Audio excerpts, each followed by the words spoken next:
The wind howled across the empty plains, carrying dust and loneliness with it. It was the kind of silence that swallowed voices whole. The kind that made a man question his own existence. Ethan Cole knew that silence well. A lone rancher, hardened by years of loss, Ethan had long stopped expecting anything good from life. His days were filled with cattle, his nights with memories he tried hard to forget. That evening, as the sun bled into the horizon, Ethan rode his horse along a forgotten dirt road. He wasn't heading anywhere in particular, just moving like always. Then he saw her. At first he thought it was just a pile of discarded cloth by the roadside, but as he drew closer, the shape shifted. It was a woman.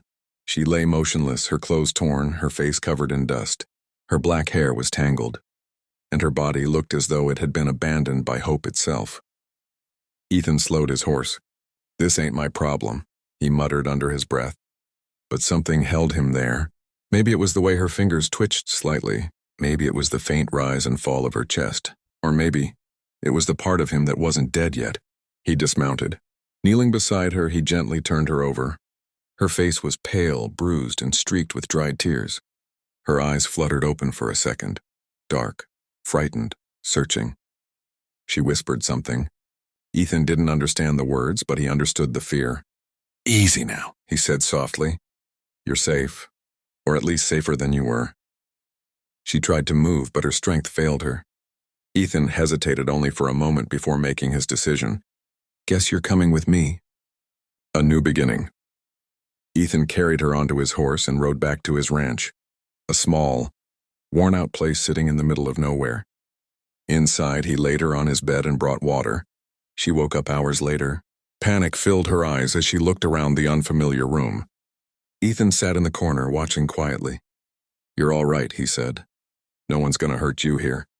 She didn't understand his words, but his tone. It was different, gentle, careful. She pointed to herself and whispered, "Maylin." Ethan nodded slowly. "Ethan." For the first time since he found her, something changed. A connection. Healing in silence. Days turned into weeks. Maylin barely spoke, but she worked. She cleaned, cooked, and helped around the ranch even when Ethan told her to rest. She had nowhere else to go, and deep down she knew it. Ethan noticed the scars.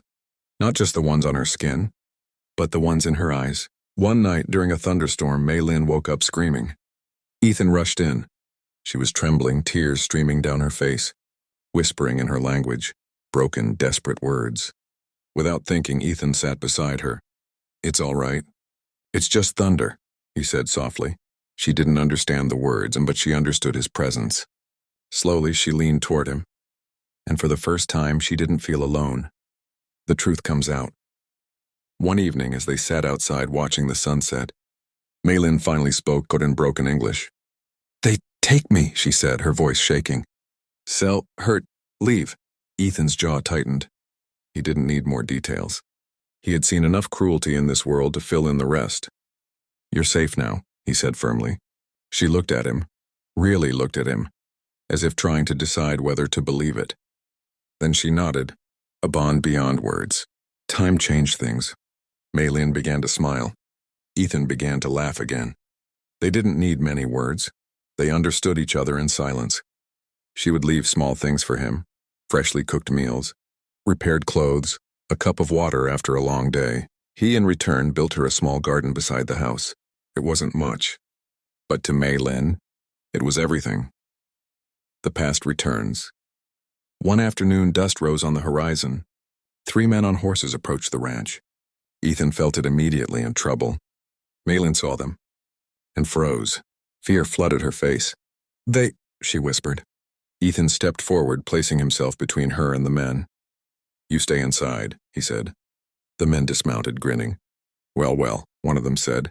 "Looks like we found our missing property." Ethan's eyes turned cold. "She ain't property." The man laughed. "She was paid for. Now we're taking her back." Ethan didn't move. Not happening. The air grew tense.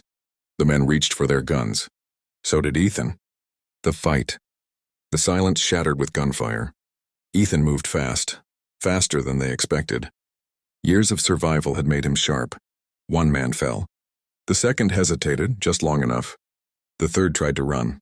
But Ethan didn't chase. He stood there, breathing heavily, protecting what was now his. A promise. When it was over, Maylene stepped outside. Her hands trembled. "You stay?" she asked. Ethan looked at her, really looked. For the first time in years, he felt something stronger than loneliness. "Yeah," he said quietly. "I'm staying." She took a step closer, then another, and slowly, she reached for his hand. Ending, the road that once left her broken had led her to a home, and the man who thought he had nothing left had found something worth fighting for. In the middle of nowhere, under endless skies, two lost souls built a life together, not out of words, but out of trust.